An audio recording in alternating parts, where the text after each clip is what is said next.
नमस्कार, शुभ सकाळ. कसं काय मंडळी? मजेत ना? मजेतच असायला हवं. मी प्रतीक्षा शुभ सकाळ माऊलीमध्ये तुमचं अगदी मनापासून स्वागत करते. आणि आज आपल्याला जायचं आहे एका लग्नामध्ये आणि त्याआधी एक बोलायचं आहे ते म्हणजे ना आपल्या मुंबईमध्ये ही घटना आहे.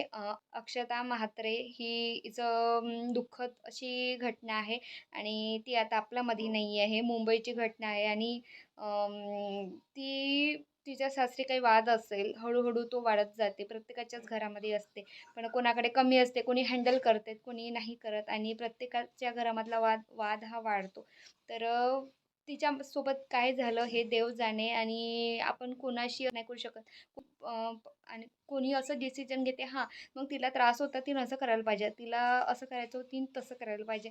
पण नाही ज्या वेळेस ज्या स्टेजमध्ये आपण जेव्हा राहतो, तर त्यावेळी काय करायला पाहिजे ते कोणाला सुचत नाही आणि ती वेळ तिच्यावर जे घडत राहते, तर आपण त्यावेळी तिच्या जागी उभं राहून विचार केला पाहिजे की म्हणजे आपण असतो तर आपण काय केलं असतं. तर प्रत्येकाच्या घरामध्ये वाद होत राहते आणि अशा स्टेजमध्ये तिने काही वाद झाला असेल आणि त्यामध्ये ती 2.5-3 वर्षाचं पोरगं सोडून घराच्या बाहेर गेली आणि आणि आज ती आपल्यासोबत नाही आहे. तर प्रत्येकाच्या घरामध्येच नाही तर आज स्त्री प्रत्येक क्षेत्रामध्ये पोहोचलेली आहे. प्रत्येक क्षेत्रामध्ये ती आज काम करती आहे. म्हणजे प्रत्येक घरामध्येच आपलं जाऊशी, नणंदशी नाही जाऊ नणंद असले तर आपल्या आपल्या नवऱ्याशीच आपलं भांडण होत राहते. तर मग प्रत्येक क्षेत्रामध्ये ती काम करत आहे. म्हणजे तिथे तिला मुआवजा मिळत आहे. म्हणजे तिला पैसे मिळत आहे. त्या ठिकाणी मग काही ना काही वाद तर होणारच आहे. तर एवढं आहे की का कुठे कमी होते तर कुठे जास्ती होते. काही काही वेळ ते कुठे टोकापर्यंत सुद्धा जाऊ शकते. तर आपण कुठे काम करते तिथे आपल्याशी काही वाईट घडत आहे तर बस म्हणजे ते काही ना काही गोष्ट आपण आई-वडिलांना हां, ठीक आहे आपण त्यांना त्रास नाही द्यायचा आहे. आपल्याला काम पण करायचं आहे. नाही आई-वडिलांना तर आपण बहीण-भावाला कुठे ना कुठे ते आपण सांगू शकतो. जसं की आपल्या सासरीकडे त्रास असेल तर आपण आई-वडिलांना काही ना काही सांगू शकतो. तिने ही गोष्ट कोणालाच सांगितली नाही.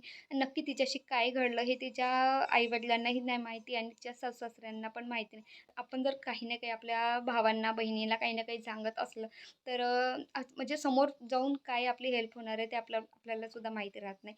आणि आमच्या आणि माझ्याशी म्हणाल तर आमच्या तिघांमधले खूप बॉन्ड आहे. म्हणजे माझी गोष्ट मी माझ्या प्रत्येक बहिणीला सांगते. आई मम्मीला सांगत नाही. का तर ती तिची 8 ते 8 आपली ड्युटी असते. ती सकाळी 8 वाजता निघली तर माझेच 8 वाजेपर्यंत सगळ्याच्याच घरामध्ये आपली धावपळ चालू असते. मला म्हणजे फुरसत नाही आणि ती 8 वाजेपर्यंत येईपर्यंत मग माझंच घरचं इकडे चक्की, मुलांचा अभ्यास, स्वयंपाक सगळ्याच गोष्टीचा घरी पसारा पडून राहते आणि आवरता स्वयंपाक, जेवण, सायंकाळचे भांडे या सगळ्या गोष्टी होईपर्यंत 10, 10:30 कधी वाजते, 11ही वाजून जाते तर आपल्याला समजत नाही. म्हणजे मला समजत नाही आणि मग काय एवढ्या रात्री आता तिला पण सकाळी उठावं लागतं, कामं करून अजून पुन्हा जावं लागतं. म्हणून मी काय तिच्याशी म्हणजे काही गोष्टी माझ्या पण घरामध्ये वाद होते. तर मी तिला काही अशा गोष्टी सांगत नाही. मी बहिणीला सांगते. त्याच्यातून काही चांगलं डिसिजन येते ते मला सांगते आणि तिच्याशी काही असं काही म्हणजे वाईटही घडत असेल तर ती मला सांगते आणि आमच्यामध्ये एक आहे तो आमचा भाऊ पण. तर माझ्याशी काही त्याचा वाद झाला तर तो त्याच्या काही सिक्रेट गोष्टी असते तर तो लहिनीला सांगते म्हणजे प्रगतीला आणि तिच्याशी काही त्याचा वाद झाला असेल तर तो त्याच्या सिक्रेट गोष्टी तो मला सांगते. मी आज इथं जाणार आहे की तिथं जाणार आहे. हां, मी घरी मम्मीला नाही सांगितलं, पण मी तुला सांगते मी असं करणार आहे. मी आज उद्या तसा विचार केलेला आहे. तर तो अशा लहान-लहान गोष्टी राहते तर तो आम्हाला सांगते. जसं की त्याने आता एक उदाहरण सांगते. त्याने 1-2 वर्ष झाले त्याने म्हणजे आम्हाला कुणालाच माहिती नव्हतं. त्याने एक अकाउंट ओपन केलं होतं आणि त्या अकाउंटमध्ये तो महिन्याचे 2,000-3,000 जसे त्याच्यापाशी शिल्लक पैसे यायचे, तो तसा तो टाकत होता. तर ही गोष्ट त्यांनी मला सांगितली आणि मी ही गोष्ट बहिणीच्या कानावर टाकली होती, की त्याचं असं-असं काहीतरी चालू आहे. पण ठीक आहे, आम्हाला सगळ्यांना माहीत होतं. म्हणजे आम्हाला सगळ्यांना माहिती आहे, की तो पैसे कधी खर्च करत नाही. वाईट शोकाच्या नांदी पडत नाही आणि पोरीच्या तर तो नांदी पडतच नाही. काहून तर खूप कंजूस आहे आणि आम्ही स्वतःच त्याला म्हणतो, की आहे का रे कोणी लक्षात? तर तो म्हणते, की कोण्या पोरीच्या लक्षात घेण्याआधी आपल्या खिशाचे टाईट आहे की नाही ते आधी मी लक्षात घेते. म्हणून मी कोण्या पोरीच्या नादात पडत नाही. जरी त्याने आपलं अकाउंट अलग काढलेलं असेल, मम्मी-पप्पाला न सांगता तरी त्याचा तो चांगलाच फायदा होणार आहे. एक दिवस त्यांनी खुलासा केला त्या गोष्टीचा. त्यांनी मग सांगितलं मम्मी पप्पाला सगळ्यांना बसून, की माझ्यापाशी एवढे पैसे आहे आणि 1,00,000 समथिंग होते आणि 1,05,000ची त्यांनी एक शाईन गाडी घेतलेली आहे. सगळ्यांना आनंद झाला आणि मम्मीला पण खूप गर्व आहे. आधीच गर्व होता तिला तिच्या पोरावर, पण आणखी तो जास्ती वाढला. तर मी तो अजून अकाउंटमध्ये पैसे सेव्ह करत आहे आणि ही गोष्ट आता सगळ्यांना माहिती आहे. तर अशा छोट्या-छोट्या कोणत्या काही गोष्टी असतात. आता ही चांगली गोष्ट आहे. जरी पण आपल्याशी रोज काही घडत आहे, तेही जर काही वाईट गोष्ट असेल, आपण आपल्या आई-वडिलांना सांगत नसेल किंवा मिस्टरांना सुद्धा सांगू शकत नसेल किंवा आपल्याला काम तर करायचं आहे किंवा ते आपल्यावर भडकेल या काही गोष्टी किंवा समोर जाऊन माझ्याशी काही वाईट होणार आहे, हे आपल्याला थोडी काही ना काही जाणीव होते. तर ही गोष्ट असलेल्या काही गोष्टी असल्या तर आपण तुझ्या बहीण भावाला तरी मला तरी असं वाटतं की सेफ आहे. म्हणजे आपण सांगू शकतो त्यांच्यापाशी आणि जरी हा लहान आहे किंवा जरी आपल्याला त्याच्यापासून काही सल्ला मिळणार नाही आहे, तरी पण त्यांच्या काही ना काही आपण कानावर एक शब्द टाकू शकतो, की मला असा त्रास होत आहे, की मला अशी भीती वाटत आहे, की समोर जाऊन असं व्हायला नको. तर सो जे काही मला आता महिला मंडळ पाहती आहे, तर त्यांच्यासाठी खूप म्हणजे चांगली एक महत्त्वाचं म्हणजे मला एकच असा मेसेज द्यायचा आहे, की आपल्या मनातलं काही आहे किंवा समोर काही वाईट होत असेल, तर कोणाच्या ना कोणाच्या कानावर तुम्ही ही गोष्ट आधी टाकायला पाहिजे. तर चला करूया आज आपण नवीन दिवसाची नवीन सुरुवात आणि आज आपल्याला जायचं आहे लग्नामध्ये. माझ्या फ्रेंड्सच्या लग्नामध्ये आहे आणि भरपूर असा वेळ होत आहे आणि आधी अजून राव आलेले नाही आहेत. आधी चक्की चालवायची आहे आणि चक्की बंद करून मुलांनासुद्धा आवरून माझी तयारी करून चला तर आधी मी आपली आवरून घेते आणि नंतर मग आपला ब्लॉग कंटिन्यू करते. आत्ता जायचं आहे लग्नाला आणि लग्नाचा लुक माझा असा आहे. तर ही साडी मी मेशोवरून बोलावलेली आहे आणि याचा शॉर्ट व्हिडिओ आपल्या चॅनलवर अपलोड आहे. पाहिला नसेल तर नक्की चेकआउट करा. चला तर आता मी निघतेच मी.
शोधून मी थकते तुझ्याच मागे मन येऊनही चुकते क्षण आतुर आतुर झाले रोज काहूर काहूर नवे मन धागा धागा जोडते नवा मन धागा धागा रेशमी दुआ मन धागा धागा जोडते नवा धागा धागा रेशमी दुआ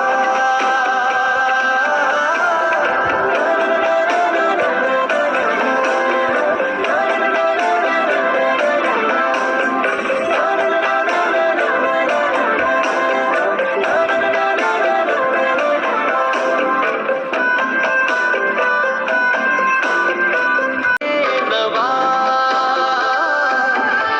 मन धागा धागा रेशमी दुआ